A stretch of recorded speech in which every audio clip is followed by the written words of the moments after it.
പ്രിയപ്പെട്ട സഹോദരങ്ങളെ, ഞാൻ നിങ്ങളെ പരിചയപ്പെടുത്തുകയാണ് ഗുഡ് സമരിറ്റൻ ഓയിൽ. ഇന്ന് സഭയിൽ വളരെ ട്രെൻഡിങ് ആയി ആളുകൾ വാങ്ങി ഉപയോഗിക്കുന്ന ഒരു ഓയിലാണ് ഗുഡ് സമരിറ്റൻ ഓയിൽ. എന്താണ് ഗുഡ് സമരിറ്റൻ ഓയിൽ എന്ന് നമുക്ക് പരിചയപ്പെടാം.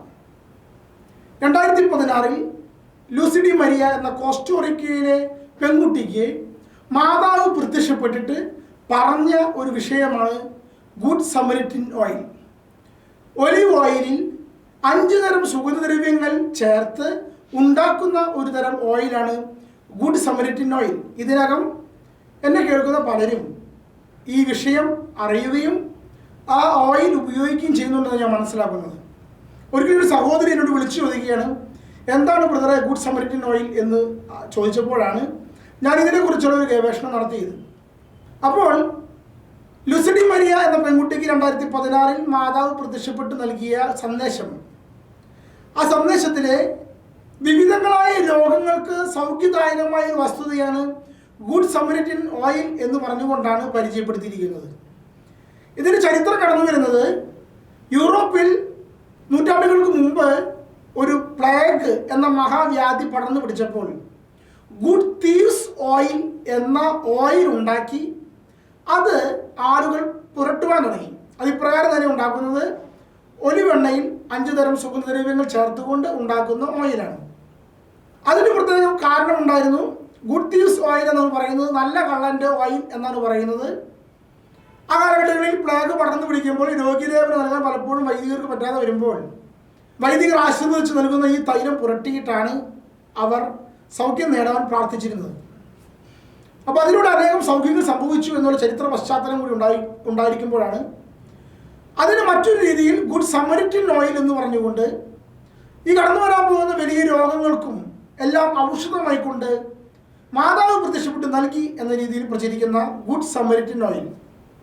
ഇത് പ്രകാരമാണ് ഉണ്ടാക്കുന്നത് ഒലിവെണ്ണയിൽ 5 തരം സുഗന്ധദ്രവ്യങ്ങൾ ചേർത്തുകൊണ്ട്.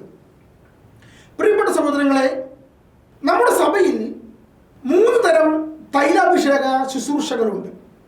ഒന്നാമത്തേത് സ്ഥൈര്യലേപനം അഥവാ തൈലാഭിഷേകം. മാമോദിസ സ്വീകരിച്ച ഏതൊരു വ്യക്തിക്കും തൈലാഭിഷേകം അഥവാ സ്ഥൈര്യലേപനം നൽകേണ്ടത് സഭയുടെ കടമ കൂടിയാണ്. രണ്ടാമത്തെ തൈലാഭിഷേക ശുശ്രൂഷ എന്ന് പറയുന്നത് തിരുപ്പട്ടം എന്ന ശുശ്രൂഷയാണ്. ഒരു വൈദികനെ മെത്രാൻ ശുശ്രൂഷ പൗരോഹിത്യത്തിലേക്ക് വിളിക്കുന്നത് തൈലാഭിഷേകം ചെയ്തുകൊണ്ടാണ്. മൂന്നാമത്തെ തൈലാഭിഷേക ശുശ്രൂഷ എന്ന് പറയുന്നത് രോഗീലേപന ശുശ്രൂഷയാണ്. രോഗം നടന്നു വരുമ്പോൾ, രോഗമായിരിക്കുമ്പോൾ, മാരരോഗം ഉണ്ടെങ്കിൽ വൈദികനെ വിളിച്ച് തൈലം പുരട്ടി പ്രാർത്ഥിക്കുക എന്ന് യാക്കോബ് ശ്ലീഹ പറഞ്ഞ ലേഖനഭാഗത്തിനനുസൃതമായുള്ള രോഗീലേപന ശുശ്രൂഷ. ഈ 3 തരം തൈലാഭിഷേക കുദാശകൾ നമുക്കുണ്ട്. ഈ തൈലാഭിഷേക കുദാശകളുടെ കുദാശ കൽപ്പമായിട്ടാണ് നാം പലപ്പോഴും തൈലം വെഞ്ചരിച്ച് നമ്മുടെ ഭവനങ്ങളിൽ കൊണ്ടുവച്ച് പ്രാർത്ഥിക്കുന്നതൊക്കെ. ഹന്നാൻ വെള്ളം മാമോദിസായുടെ കുദാശ കൽപ്പമാണെങ്കിൽ തൈലം പുരട്ടുന്ന ശുശ്രൂഷ, തൈലം വെഞ്ചരിക്കുന്ന ശുശ്രൂഷ, അത് തൈലാഭിഷേകത്തിൻ്റെ സ്ഥൈര്യലേപനം എന്ന കുദാശയുടെ കുദാശ കൽപ്പമാണ്. അപ്പോൾ എന്താണ് ഈ കുദാശ കൽപ്പം? സാക്രമെന്റൽസ്. കത്തോലിക്ക സഭയുടെ മതബോധന ഗ്രന്ഥം വളരെ വ്യക്തമായി കുദാശ കൽപ്പങ്ങളെ കുറിച്ച് പഠിപ്പിക്കുന്നുണ്ട്. നമുക്കത് കാണാൻ സാധിക്കുന്നത് കത്തോലിക്ക സഭയുടെ മതബോധന ഗ്രന്ഥം 1667 ഖണ്ഡിക മുതലാണ്. അതിലെ 1674 ഖണ്ഡിക ഇപ്രകാരം ഞാൻ വായിക്കാം. ഉദാഹരണത്തിന് തിരുശേഷിപ്പ് വന്ദനം, വിശുദ്ധ സ്ഥല സന്ദർശനങ്ങൾ, തീർത്ഥാടനങ്ങൾ, പ്രദക്ഷിണങ്ങൾ, കുരിശിൻ്റെ വഴി, മതപരമായ നൃത്തങ്ങൾ, ജപമാല, മെഡലുകൾ എന്നിവ പൊതുജനഭക്തി വർദ്ധിപ്പിക്കുന്ന കുദാശകൽപ്പങ്ങളെ കാണുന്നു. ഹന്നാൻ വെള്ളം, തൈലം ഇവയെല്ലാം നാം പുരട്ടുന്നതും മെഡലുകൾ ധരിക്കുന്നതും കുരിശിൻ്റെ വഴിയും മറ്റു ജപമാല പോലുള്ള പ്രാർത്ഥനകൾ ചെയ്യുന്നതെല്ലാം കുദാശ കൽപ്പങ്ങളിൽ പെടുന്ന വസ്തുതയാണ്. അപ്പോൾ കുദാശകളിൽ നിന്ന് കുദാശ കൽപ്പങ്ങൾ എപ്രകാരം വ്യത്യാസപ്പെട്ടിരിക്കുന്നു എന്ന് നമ്മൾ മനസ്സിലാക്കണം. കുദാശ എന്ന് പറയുന്നത് പ്രധാനമായും വസ്തു അധിഷ്ഠിതമാണ്. എന്നാൽ കുദാശ കൽപ്പങ്ങൾ വ്യക്തി അധിഷ്ഠിതമാണ്. എന്താണ് ഈ പറഞ്ഞതിൻ്റെ അർത്ഥം? മാമോദിസായിലൂടെ ജലം ഉപയോഗിച്ചുകൊണ്ട് വൈദികൻ തിരുസഭയിൽ അംഗമാക്കി പിതാവിന്റെയും പുത്രന്റെയും പരിശുദ്ധാത്മാവിന്റെ നാമത്തിൽ സ്നാനം ചെയ്യുന്നു എന്ന് പറഞ്ഞാൽ ആ വ്യക്തി തീർച്ചയായും സഭയുടെ അംഗമായി മാറും, ദൈവമക്കളെന്ന അവകാശത്തിലേക്ക് കടന്നു വരികയും ചെയ്യും. ഇത് പ്രധാനമായും ആശ്രയിക്കുന്നത് വസ്തുനിഷ്ഠിതമാണ്. അതായത് ഈ ജലം അതിനധിഷ്ഠിതമാണ്. അത് ചൊല്ലുന്ന വൈദികന് വിശ്വാസം കുറഞ്ഞാലും അത് സ്വീകരിക്കുന്ന വ്യക്തിക്ക് വിശ്വാസം കുറഞ്ഞാൽ പോലും വസ്തു അധിഷ്ഠിതമായി ദൈവത്തിന്റെ ആത്മാവ് പ്രവർത്തിക്കുന്നത് ചെയ്യും. മറ്റൊരു ഉദാഹരണം പറഞ്ഞാൽ വിശുദ്ധ കുർബാന, അത് കുദാശയാണ്. വിശുദ്ധ കുർബാനയിൽ ഒരു വൈദികൻ ഇതെന്റെ ശരീരമാകുന്നു, ഇതിന്റെ രക്തമാകുന്നു എന്ന് അപ്പവും വീഞ്ഞും എടുത്ത് പറയുമ്പോൾ അത് വസ്തുനിഷ്ഠിതമായതിനാൽ വൈദികന് വിശ്വാസം കുറഞ്ഞാൽ പോലും, അത് കേൾക്കുന്ന ആത്മായർക്ക് വിശ്വാസം കുറഞ്ഞാൽ പോലും ആ വചനം അനുസരിച്ച് ആ വസ്തുവിൽ അപ്പത്തിനും വീഞ്ഞിലും ഈശോ കടന്നു വരിക തന്നെ ചെയ്യും. ഇതാണ് കുദാശകളുടെ പ്രത്യേകത. കാരണം അത് കാൽവരി മലയിൽ യേശു ചിന്തിയ തിരുശരീര രക്തങ്ങളുടെ നമുക്ക് ലഭിക്കുന്ന കൃപയുടെ സ്രോതസ്സുകളാണ്. അപ്പോൾ നമ്മൾ മനസ്സിലാക്കണം, ഇത് വസ്തുനിഷ്ഠമാണെങ്കിൽ കുദാശ കൽപ്പങ്ങൾ വ്യക്തിയധിഷ്ഠിതമാണ്. അതായത് ആ വ്യക്തി എപ്രകാരം വിശ്വസിക്കുന്നുവോ ആ വ്യക്തിയുടെ വിശ്വാസം വർദ്ധിപ്പിക്കുന്നതിന് വേണ്ടിയാണ് കുദാശ കൽപ്പങ്ങൾ ഉപയോഗിക്കുന്നത്. അതായത് ബൈബിളിൽ നോക്കിക്കഴിഞ്ഞാൽ ഈശോ തുപ്പല് കൊണ്ട് ചളിയുണ്ടാക്കി കണ്ണിൽ പുരട്ടി എന്ന് പറയുമ്പോൾ അതൊരു കുദാശ കൽപ്പമായിട്ടാണ് പ്രവർത്തിക്കുന്നത്. ഈശോ അത് ചെയ്യുമ്പോൾ ഈശോയ്ക്ക് അതല്ലാതെ തന്നെ ആ വ്യക്തിയെ സുഖപ്പെടുത്താൻ സാധിക്കും. പക്ഷെ ആ വ്യക്തിയുടെ വിശ്വാസം വർദ്ധിപ്പിക്കുന്നതിന് വേണ്ടി അവരൊന്ന് തൊടുകയാണ്. അതേസമയം ശതാധിപന്റെ വിഷയത്തിൽ വരുമ്പോൾ, ശതാധിപന്റെ വൃത്തിയെ സുഖപ്പെടുത്തുമ്പോൾ ഈശോ അപ്രകാരം കടന്നു നിന്ന് സുഖപ്പെടുത്താമെന്ന് പറയുമ്പോൾ ശതാധിപൻ പറയുന്നൊരു കാര്യമുണ്ട്, അങ്ങൊന്ന് കൽപ്പിച്ചാൽ മതി എൻ്റെ വൃത്തിയെ സുഖപ്പെട്ടോളും. അവന്റെ വിശ്വാസം അതിനപ്പുറമായിരുന്നു. അപ്പോൾ അങ്ങനെ സുഖപ്പെടുത്തുവാൻ ചളിയുണ്ടാക്കി അവന്റെ കണ്ണിൽ പുരട്ടിയപ്പോൾ മാത്രമേ അവന്റെ വിശ്വാസം വർദ്ധിച്ചുള്ളൂ. എങ്കിൽ ശതാധിപന്റെ വിശ്വാസം എന്ന് പറയുന്നത് നീ ഇത് കൽപ്പിച്ചാൽ മാത്രമേ അവർ സംഭവിച്ചിരിക്കും എന്ന് പറയുന്നത് വലിയൊരു വിശ്വാസമാണ്. അതുകൊണ്ടാണ് ഇതുപോലൊരു വിശ്വാസം ഇസ്രായേലിൽ പോലും ഞാൻ കണ്ടിട്ടില്ല എന്ന് യേശു പറഞ്ഞത്.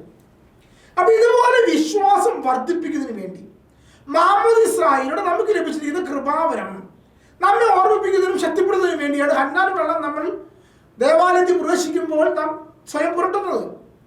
ദേവാലയം, ചർച്ച്, പള്ളിയിൽ പ്രവേശിക്കുവാൻ, സഭയിൽ പ്രവേശിപ്പിക്കുവാൻ എന്നെ അനുവദിച്ചത് എൻ്റെ മാമോദിസയാണ് എന്നുള്ളത് ആ ജലം ഞാൻ വിരലുകൊണ്ട് ഹന്നാവെള്ളം എടുത്ത് നെറ്റിയിൽ പുരട്ടുമ്പോൾ അത് എനിക്കൊരു ബോധ്യമാവുകയാണ്.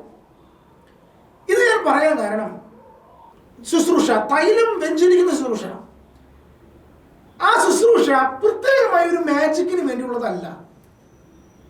ഇനി സംഭവിക്കുന്ന ഒരു വിഷയം എന്ന് പറയുന്നത് കുദാശകൽപ്പങ്ങളുടെ പുറകെ ഓടുന്ന ദൈവജനമാണ്. അവിടെ ഒരു ഓയിൽ വെഞ്ചരിച്ച് കിട്ടിയാൽ അത് കൊണ്ടുവന്ന് വീട്ടിൽ വെച്ച് വെക്കണം, ഇല്ലെങ്കിൽ അനുഗ്രഹം കിട്ടുകയില്ല എന്ന് വിചാരിച്ചുകൊണ്ട് ആ വെഞ്ചരിച്ച് കിട്ടുന്ന ആ ഒരു വെള്ളത്തിന് വേണ്ടിയോ ആ ഓയിലിന് വേണ്ടിയോ ഒക്കെ ഓടുന്ന ഒരു ജനമായി നാം ഒരിക്കലും അധപതിക്കരുത്. അപ്പോൾ ഒരു ധ്യാന കേന്ദ്രത്തിൽ ഇന്ന നിയോഗങ്ങൾ വെച്ച് പ്രാർത്ഥിക്കുമ്പോൾ ഇന്ന കാര്യങ്ങൾ ചെയ്താൽ മതി എന്ന് പറഞ്ഞുകൊണ്ട് കുദാശകൽപ്പങ്ങൾ, മെഡലുകളോ ഓയിലോ അല്ലെങ്കിൽ വെള്ളമോ മെഴുകുതിരിയോ ഒക്കെ തരുമ്പോൾ അതിന് പ്രധാനപ്പെട്ട വസ്തു എന്ന് പറയുന്നത് നമ്മുടെ വിശ്വാസം വർദ്ധിപ്പിക്കുക എന്നതാണ്. അതായത് ആ വസ്തുവിന് യാതൊരു വിധ പ്രസക്തിയുമില്ല. ആ വസ്തുവിലൂടെ എൻ്റെ ഉള്ളിൽ വിശ്വാസം വർദ്ധിപ്പിക്കുന്നതിന് പ്രാധാന്യമാണ്. നമ്മളത് വില കൊടുത്ത് വാങ്ങുമ്പോൾ നാം ചിന്തിക്കുന്നത് ആ വസ്തുവിന് പ്രാധാന്യം അല്ല. ആ വസ്തുവിന് വില കൊടുക്കുമ്പോൾ നമ്മുടെ വിശ്വാസത്തിന് ഒരു കാതലായ ഒരു വില കൊടുക്കുന്നു എന്നുള്ളതിന് വേണ്ടിയാണ് അതിന് വിലയിട്ടിരിക്കുന്നത്. ഞാനിത് പ്രത്യേകമായി പറയാൻ കാരണം എന്താ അറിയാമോ? ഇന്ന് പല ആളുകളുടെ ഇടയിൽ ഈ ഗുഡ് സമരിറ്റൻ ഓയിൽ എന്ന് പറഞ്ഞുകൊണ്ട് ഒരു പ്രചരണം അഴിച്ചുവിട്ടിരിക്കുകയാണ്. 50 മില്ലിയുടെ കുപ്പിക്ക് 450 രൂപ. അതൊരു കച്ചവടമായി മാറിക്കൊണ്ടിരിക്കുകയാണ്. പലരും അതെടുത്ത് ഉപയോഗിക്കുമ്പോൾ അത് ഉപയോഗിച്ചാൽ മാത്രമേ മാതാവ് പ്രത്യക്ഷപ്പെട്ട് നൽകിയ സന്ദേശം എൻ്റെ ജീവിതത്തിൽ പ്രാവർത്തികമാകുകയുള്ളൂ എന്നൊക്കെ പറഞ്ഞുകൊണ്ടാണ് ഇതിന് പുറകെ ഓടുന്നത്. അപ്പൊ ഇങ്ങനെ പറയുകയാണ്, ഈ ഓയിൽ ഉണ്ടാക്കിയിരിക്കുന്നത് ഒരു സ്ത്രീ, ഒരു ഹോമിയോ ഡോക്ടർ പ്രാർത്ഥിച്ചിട്ടാണ് ഒലിവെണ്ണയിലേക്ക് 5 തരം സുഗന്ധദ്രവ്യങ്ങൾ ചേർത്തിരിക്കുന്നത് എന്ന് പറയുക. അപ്പൊ എന്തോ ഒരു മഹത്വമുള്ളതുപോലെ. എന്നിട്ട് ആ വ്യക്തി പറയുകയാണ്, ഈ ഓയിൽ വീട്ടിൽ കൊണ്ട് പോകുന്നതിന് മുമ്പ് നിങ്ങൾ ഇവിടെ ഇരുന്ന് 4 കൊന്ത ചൊല്ലണം. എന്നിട്ട് ഈ ഓയിൽ കൊണ്ടുപോയി നിങ്ങൾ ഇടവക വൈദികരെ കൊണ്ട് വെഞ്ചരിപ്പിക്കണം. കാരണം ഈ സ്ത്രീക്കോ ഇത് കച്ചവടം നടത്തുന്ന വ്യക്തിക്കോ വെഞ്ചരിക്കാനുള്ള അധികാരമില്ല. അപ്പൊ നിങ്ങൾ ഇടവകയിൽ പോയി വെഞ്ചരിക്കണം എന്ന് പറയുക. ഇത് എന്താണ് സംഭവം എന്നറിയാതെ ഒരു ഓയിലല്ലേ, തൈലം വെഞ്ചരിക്കണം അച്ഛ എന്ന് പറയുമ്പോൾ അച്ഛൻ വെഞ്ചരിച്ച് കൊടുക്കും. ആ തൈലത്തിൻ്റെ ഉള്ളിൽ 5 സുഗന്ധദ്രവ്യങ്ങളൊക്കെ കൂട്ടിച്ചേർത്തിട്ടുണ്ട് എന്ന് പറഞ്ഞുകൊണ്ട് സാധാരണ പാവപ്പെട്ട വ്യക്തികളെ കബളിപ്പിച്ചിരിക്കുക. പ്രിയപ്പെട്ട സഹോദരങ്ങളെ, ഗുഡ് സമരിറ്റൻ ഓയിൽ എന്നല്ല, വെറുതെ ഒരു ഒലിവെണ്ണയോ വെളിച്ചെണ്ണയോ നിങ്ങൾ വൈദികരെടുത്ത് കൊണ്ടുപോയി വെഞ്ചരിച്ച് കിട്ടുന്ന അതേ ആശീർവാദവും അതേ ശക്തി തന്നെ ഈ പ്രത്യേകമായി ഈ ഓയിൽ ഉണ്ടാക്കിയാൽ ഉണ്ടാകാൻ പോകുന്നുള്ളൂ. സാധാരണ രീതിയിൽ ഒലിവെണ്ണയിൽ സുഗന്ധദ്രവ്യങ്ങൾ ചേർക്കുന്നത് മെത്രാൻ നടത്തുന്ന റൂഷ്മ ചെയ്യുന്ന മൂറോൺ തൈലത്തിലുള്ള പ്രത്യേകതയാണ്. ഇതൊന്നും വൈദികർക്ക് ആവശ്യമില്ല, വൈദികർ ചെയ്യേണ്ടതുമില്ല, ഇതിന് പുറകെ ഓടേണ്ടതുമില്ല. അതാണ് പ്രത്യേകത. അപ്പൊ നിങ്ങൾ ചോദിക്കും, നേരത്തെ ബ്രദർ പറഞ്ഞല്ലോ 2016 ലൂസിഡി മരിയയ്ക്ക് മാതാവ് പ്രത്യക്ഷപ്പെട്ട് നൽകി എന്നുള്ള വസ്തുത. പ്രിയപ്പെട്ട സഹോദരങ്ങളെ, ലൂസിഡി മരിയയ്ക്ക് കോസ്റ്റോറിക്കയിൽ മാതാവ് പ്രത്യക്ഷപ്പെട്ട് പറഞ്ഞു എന്നുള്ള വസ്തുത സഭ ഇതുവരെയും അംഗീകരിച്ചിട്ടില്ല. അപ്പോൾ എന്തിനാണ് ഇതിന് പുറകെ ഓടുന്നത്? മാതാവ് പറഞ്ഞു എന്ന് പറഞ്ഞിട്ട് ഇത് പ്രചരിപ്പിക്കുമ്പോൾ മാർപ്പാപ്പ പറഞ്ഞേക്കാളും വിലയത് പലർക്കും. മാർപ്പാപ്പ അംഗീകരിച്ചിട്ട് ഇല്ലെങ്കിലും വേണ്ട, മാതാവ് പറഞ്ഞിട്ടുണ്ടല്ലോ. അതിനവർ തെളിവുകൾ വെക്കുകയാണ്. ആ തെളിവുകൾ മാതാവ് പ്രത്യക്ഷപ്പെട്ട് നൽകിയ പ്രവചനങ്ങൾ എന്ന് പറഞ്ഞുകൊണ്ട് കുറച്ച് കാര്യങ്ങൾ പറയുന്നുണ്ട്. അതൊന്നും ഇതുവരെയും പൂർത്തീകരിക്കപ്പെട്ടിട്ടുമില്ല. അതിലൊന്നാമത് പറയുന്ന കാര്യം, ലോകം മുഴുവൻ ഇത് മഹാവ്യാധി പടരും. കോവിഡ് വന്നപ്പോൾ അത് പടർന്നു എന്നവർ പ്രസ്താവിക്കുകയാണ്. ശരി, ആ വാക്യത്തിനൊക്കെ സമ്മതിച്ചിരിക്കുന്നു. രണ്ടാമത്തത് പറയുന്നതാണ് 3 ദിവസം ഭൂമി മുഴുവൻ അന്ധകാരമായിരിക്കും.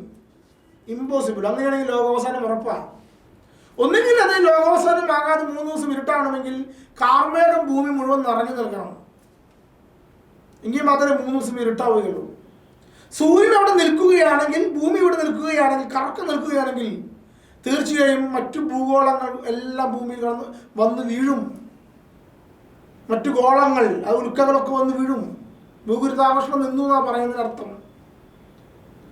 മറ്റൊന്ന് പറയുകയാണ്, ഓരോരുത്തരെയും അവരുടെ മനസ്സാക്ഷി മുമ്പിൽ നിന്ന് വിധിക്കും. അതിന് പറയുന്ന പേരാണ് തനത് വിധി. ഒരു വ്യക്തി മരിക്കുമ്പോൾ ഉണ്ടാകുന്ന തനത് വിധി. അപ്പൊ അതിങ്ങനെ ജീവനോടെ നമ്മളിന്ന് കാണും എന്നാ പറയുന്നത്, പൊതുവിധി പോലെ. അത് ലോകാവസാന നാളിൽ കർത്താവ് നൽകുന്നൊരു സംഭവമാണ്, ഇപ്പോൾ ഉണ്ടാവുന്ന കാര്യമില്ല. അപ്പൊ ഇങ്ങനെയുള്ള അടയാളങ്ങൾ വ്യാജമായി നൽകിക്കൊണ്ട് അതിതുവരെ പൂർത്തീകരിക്കുന്ന സന്ദേശങ്ങളായതുകൊണ്ട് സഭ ഇത് പെൻഡിങ്ങിൽ വെച്ചിരിക്കുക. ഇത് പ്രത്യക്ഷപ്പെട്ടു എന്ന് തെളിയിക്കപ്പെട്ടിട്ടില്ല എന്നുള്ള വസ്തുത. പക്ഷെ അത് പ്രചരിച്ചിട്ട് ഇപ്പൊ കേരളത്തിൽ വന്നിരിക്കുക. എന്നിട്ട് അതിന് പുറകെ ഗുഡ് സമരിറ്റൻ ഓയിൽ കിട്ടുവാൻ എവിടെയാണ് ലഭിക്കുക? മാതാവ് പ്രത്യക്ഷപ്പെട്ട് പറഞ്ഞതാണ്, ലോകാവസാനം വന്നു എന്നൊക്കെ പറഞ്ഞുകൊണ്ട് ഇതിന് പുറകെ ഓടുന്നത് യഥാർത്ഥത്തിൽ സഭ ഉദ്ദേശിച്ചിരിക്കുന്ന കുദാശ കൽപ്പം എന്ന വസ്തുതയ്ക്ക് വിരുദ്ധമായതാണ്. എന്താ പറയാൻ കാരണം അറിയാമോ? കുദാശ കൽപ്പത്തിനെ കുദാശകളിലേക്ക് നമ്മൾ അടുപ്പിക്കുക എന്ന ലക്ഷ്യമുണ്ട്. അന്യാൻ വെള്ളത്തിന് നമ്മുടെ മാമുദിസായും തൈലാഭിഷേക ശുശ്രൂഷയ്ക്ക് വേണ്ടി തൈലമഞ്ചിരിപ്പും ഒക്കെ നമ്മെ ബന്ധിപ്പിച്ചുകൊണ്ടിരിക്കുക. ഇവിടെ അതൊന്നുമില്ല. ഇവിടെ സ്വന്തം കാര്യം നേടുന്നതിന് വേണ്ടി ഞാൻ മാറാൻ തയ്യാറല്ല, എനിക്ക് ഈ ഓയിൽ പൈസ കൊടുത്ത് വാങ്ങി ഞാനത് പുരട്ടിക്കഴിഞ്ഞാൽ എന്തോ സംഭവിക്കുന്നു പറയുക. പ്രത്യേകിച്ച് ഇതിൽ ഏറ്റവും വലിയ കോമഡി എന്ന് പറയുന്നത്, ഒലിവെണ്ണയിൽ കറുവപ്പട്ടയും ഗ്രാമ്പും ഒക്കെ ചേർത്ത് കഴിഞ്ഞാൽ അതിൻ്റെ ശക്തി കൊണ്ട് പ്ലാസ്റ്റിക് സ്പൂൺ അതിൽ കിട്ടുകഴിഞ്ഞാൽ അതിൽ ഉരുകിപ്പോകുന്നു എന്നുള്ള വ്യാജമായ കഥകളൊക്കെ പറയുമ്പോൾ നമ്മളത് എങ്ങനെ സ്വീകരിക്കണം? ഒരു വൈദികൻ വെഞ്ചരിക്കുന്നതിന് മുമ്പേ ഗുഡ് സമരിറ്റൻ ഓയിൽ അതിന് ശക്തി പ്രകടിപ്പിക്കാൻ തുടങ്ങി എന്ന് പറയുമ്പോൾ അത് ദൈവത്തിൽ നിന്നാണോ എന്ന് പോലും നാം സംശയിക്കേണ്ടിയിരിക്കുന്നു. ഒരു കാലത്ത് പ്ലേഗ് പടർന്നു പിടിക്കുമ്പോൾ അവിടെയുള്ള ആളുകൾക്ക് തൈലം പുരട്ടി ശുശ്രൂഷ നടത്താൻ സാധ്യമാകാതെ വന്നപ്പോൾ അവർ ആ കാലഘട്ടങ്ങളിൽ വെഞ്ചരിച്ച് പ്രാർത്ഥനയോടെ ചെയ്തൊരു വസ്തുത. ഉദാഹരണം പറഞ്ഞാൽ ഇന്ന് കാലത്ത് കോവിഡ് വരുമ്പോൾ ടി വിയിൽ കുർബാന കണ്ടിട്ട് ഇന്ന പ്രാർത്ഥന ചൊല്ലു എന്ന് പറയുമ്പോൾ വിശുദ്ധ കുർബാന അനുഭവം ലഭിക്കുമെന്നൊക്കെ പറയുന്നില്ലേ? അതുപോലെ അന്ന് രോഗികളെടുത്ത് രോഗികളെ ശുശ്രൂഷ ചെയ്യാൻ കഴിയാതെ ആയപ്പോൾ അച്ഛന്മാർ വെഞ്ചരിച്ച് നൽകി തൈലം പുരട്ടി പ്രാർത്ഥിച്ചപ്പോൾ ഉണ്ടായ അത്ഭുതങ്ങൾ അല്ലെങ്കിൽ ആ സൗഖ്യങ്ങൾ, അത് ഇന്ന് ഒരു വ്യാധിയും പടർന്നു പിടിക്കാത്ത ഒരു കാലഘട്ടത്തിലെ നമ്മുടെ കാര്യസാധ്യത്തിന് വേണ്ടി ഇങ്ങനെ ഒരു ഓയിൽ ഉണ്ടാക്കി വിറ്റ് കാശുണ്ടാക്കാമെന്നോ ഈ ഓയിൽ ഉണ്ടാക്കി ഉപയോഗിച്ച് കഴിഞ്ഞാൽ എല്ലാ കാര്യം ശരിയാകുമെന്ന് പറയുന്ന രീതിയിലേ നമ്മുടെ വിശ്വാസം കടന്നു ചെല്ലുമ്പോൾ അത് അന്ധവിശ്വാസമാകുന്നു. മാത്രമല്ല അതിൽ പ്രാർത്ഥനകൾ ഓതിക്കൊണ്ടാണ് ഇത് ചെയ്യുന്നതെന്ന് പറയുമ്പോൾ അത് മന്ത്രവാദത്തിന്റെ ഫലം ചെയ്യുന്നു. മന്ത്രവാദികൾ അങ്ങനെയാ, 1001 വട്ടം ഒരു ചേർത്ത് ചൊല്ലിക്കൊണ്ട് തന്നിരിക്കുന്നു എന്നൊക്കെ പറയുന്ന സംഭവങ്ങൾ, തകിടുകളും ഇതേപോലെ അധപതിക്കാനുള്ളതല്ല കുദാശ കൽപ്പം എന്ന് പറയുന്നത്. എന്ത് പേരിട്ട് വിളിച്ചാലും ഗുഡ് സമരിറ്റൻ ഓയിൽ എന്നോ മറ്റെന്ത് പേരിട്ട് വിളിച്ചാലും പ്രിയപ്പെട്ട സഹോദരങ്ങളെ, അതിന് പ്രത്യേകമായ ഒരു ശക്തിയുമില്ല. മറിച്ച് നമ്മുടെ പള്ളിയിൽ നിന്ന് അച്ഛൻ വെഞ്ചരിച്ച് കിട്ടുന്ന സാധാരണ അന്നാവെള്ളത്തിൻ്റെയും സാധാരണ നമ്മൾ വെളിച്ചെണ്ണ കൊണ്ടുപോയി അച്ഛനോട് വെഞ്ചരിപ്പിച്ച് വാങ്ങുന്ന സാധാരണ തൈലത്തിൻ്റെയും അതേ ശക്തി തന്നെ ഈ പറയുന്ന പ്രത്യേകമായി ഉണ്ടാക്കുന്ന ഓയിലിനുള്ളൂ എന്നുള്ള വസ്തുത നമ്മൾ പ്രത്യേകമായി മനസ്സിലാക്കി വകതിരിവോടെ യുക്തിബോധത്തോടെ കർത്താവ് പറഞ്ഞ കൽപ്പനകളെയും സഭ പറഞ്ഞ കൽപ്പനകളെയും മനസ്സിലാക്കിക്കൊണ്ട് വിവേചിച്ചറിയുവാനുള്ള കൃപയ്ക്ക് വേണ്ടി പ്രാർത്ഥിക്കുക. പ്രത്യേകിച്ച് സങ്കടകരമായ കാര്യം, ഇതിനെല്ലാം പുറകിൽ പ്രോത്സാഹിപ്പിക്കാൻ പല വൈദികരുണ്ടെന്നുള്ളതാണ്. അവർക്ക് പ്രാർത്ഥിക്കുമ്പോൾ ഇങ്ങനെ വെളിപാട് കിട്ടി, അവർക്ക് പ്രാർത്ഥിക്കുമ്പോൾ അങ്ങനെ കിട്ടി, അവരിത് വായിച്ച വലിയ അനുഭവമായി എന്ന് പറഞ്ഞുകൊണ്ട് വൈദികർ ഇതിന് പ്രചരിപ്പിക്കാൻ തുടങ്ങുകയാണ്. ഒരു വൈദികന്റെ കടമ എന്ന് പറയുന്നത് സെമിനാരിയിൽ അവർ പഠിപ്പിച്ചത് പഠിപ്പിക്കാനാണ്, അവർക്ക് തോന്നിയത് പഠിപ്പിക്കാനല്ല. നമ്മുടെ വിശ്വാസം എന്ന് പറയുന്നത് അനുഭവമല്ല, അറിവാണ്. നമ്മൾ മനസ്സിലാക്കണം. അനുഭവമാണെങ്കിൽ ഓരോരുത്തർക്കും കിട്ടുന്ന വ്യക്തിപരമായ അനുഭവങ്ങളെല്ലാം പിടിച്ചുകൊണ്ട് അതാണ് വിശ്വാസം എന്ന് പറഞ്ഞാൽ അപ്പം അതിനെ അന്ധവിശ്വാസം എന്ന് പറയുന്നത്. എനിക്ക് ഈ ഓയിൽ വരട്ടി ഇപ്പൊ ഇങ്ങനെ കിട്ടി എന്നൊക്കെ പറയുന്ന അന്ധവിശ്വാസ തലത്തിലുള്ളതാണെന്നേ. വിശ്വാസം എന്ന് പറയുന്നത് അറിവാണെന്ന് പറയാൻ കാരണം വിശ്വാസ പ്രമാണം എന്ന് പറയുന്ന ജപത്തിൽ വളരെ വ്യക്തമായി പറഞ്ഞിട്ടുള്ള വസ്തുതകളെ അറിയുക എന്നുള്ളത് തന്നെയാണ് വിശ്വാസം. നാം എന്ത് വിശ്വസിക്കുന്നു എന്നുള്ളതിന് ഏറ്റു പറയുന്നതാണ് വിശ്വാസ പ്രമാണം. അതുകൊണ്ടാണ് വിശ്വാസം എന്നുള്ളത് അറിവാണെന്ന് പറയുന്നത്. ആ അറിവിന്റെ തലത്തിൽ നിന്ന് ഉയരുന്ന അനുഭവമായിരിക്കണം. സെമിനാരിയിൽ പഠിപ്പിക്കാത്ത കാര്യങ്ങൾ പഠിപ്പിക്കാനല്ല ഒരു വൈദികനായിരിക്കേണ്ടത്. ഇതൊരു ബിസിനസ് സംരംഭമായി മാറരുത് പ്രിയപ്പെട്ട സഹോദരങ്ങളെ. പ്രത്യേകമായി ഈ ആധുനിക കാലഘട്ടത്തിൽ വകതിരിവോടെ നാം പോയില്ലെങ്കിൽ നമ്മുടെ യുവതലമുറ നമ്മെ വിട്ടുപോകുമെന്നുള്ള വസ്തുത ആദ്യമേ മനസ്സിലാക്കണം. ദൈവം നമ്മെ അനുഗ്രഹിക്കട്ടെ.